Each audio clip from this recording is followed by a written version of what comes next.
What's going on, guys? So, the Resident Evil games are truly a classic. Dating all the way back to 1996 with the original, the series definitely helped to coin the term survival horror. There are so many sequels in the franchise, however, in this video, I want to take a nostalgic trip into the past as we look back at the original Resident Evil trilogy.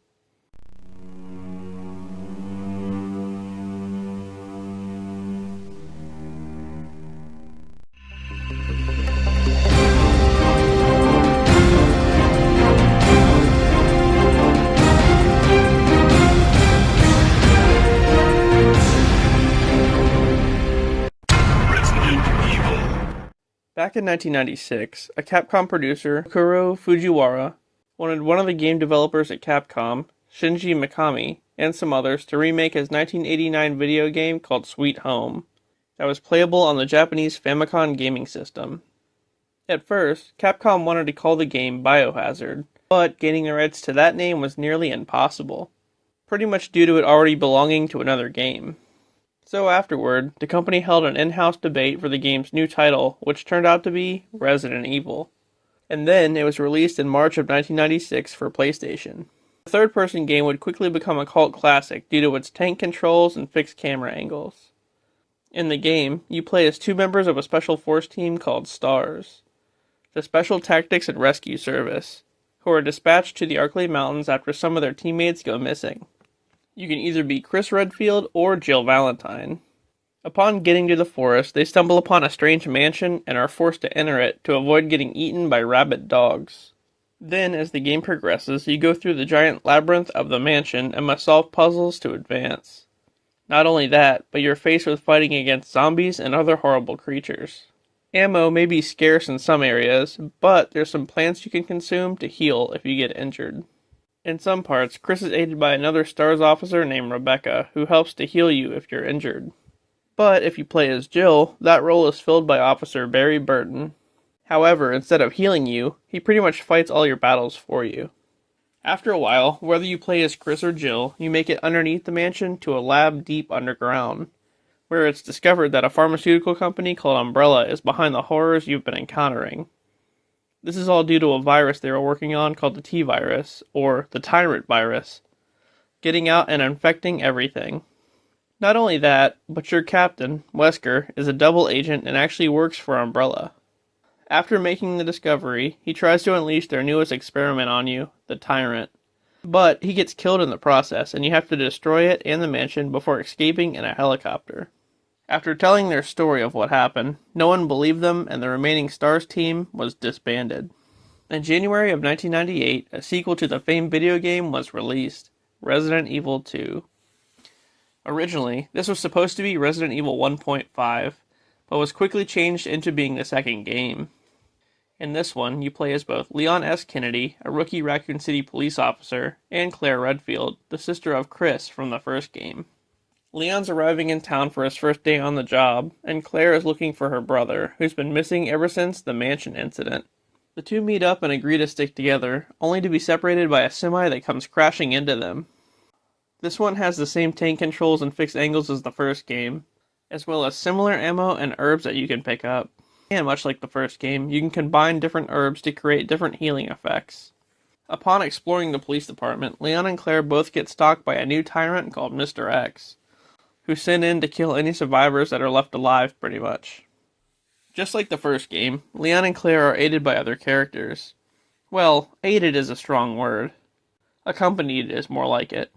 Leon meets a shady woman who claims to be an agent of some kind, who tells him that she's there to investigate what's been going on. Meanwhile, Claire meets a young girl named Sherry who's been left alone in the police department by her parents. As the game progresses, you must solve puzzles to advance and eventually end up in the sewers of the city. There, you come across a humanoid creature in a lab coat. This is William Birkin, the game's antagonist, the scientist who created a new virus called the G-Virus, or Golgotha virus. However, after doing so, Umbrella double-crossed him and sent in a special ops team to take it from him. When he refused, they shot him RoboCop style, and he was left for dead. He was forced to inject his own virus into himself to stay alive. But it only turned him into this creature. And this is also how the whole city became infected.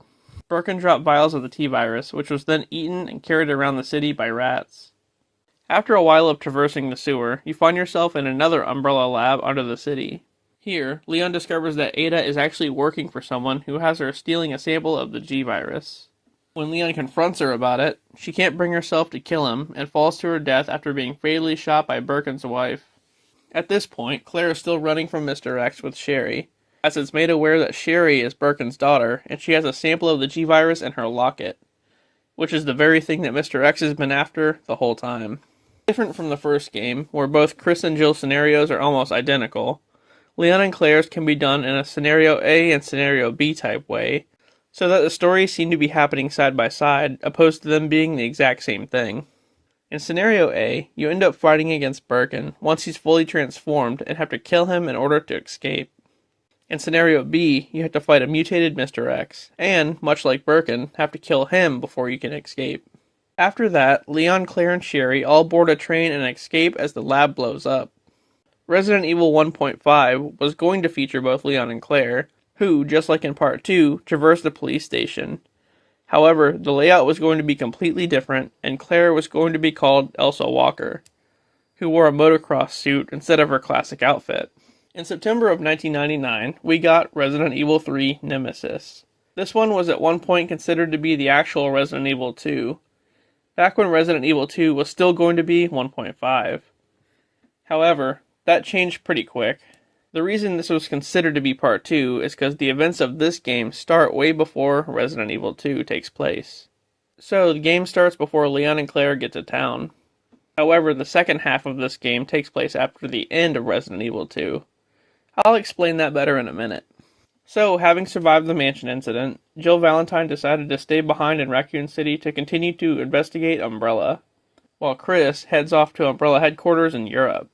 Almost immediately, Jill is pursued by Nemesis, Umbrella's latest experiment, whose purpose is to solely kill any remaining STARS members left in town. She meets back up with Brad, the pilot from the first game who helped her escape the mansion, but he's killed off basically right away. In this game, just like the other two, the fixed camera angles and scarce ammo make for an intense gameplay. In addition to the herbs, this game introduced an ammo maker, which pretty much let you combine different kind of gunpowders to create new types of ammo. With Nemesis lurking around every corner, Jill runs all over Raccoon City.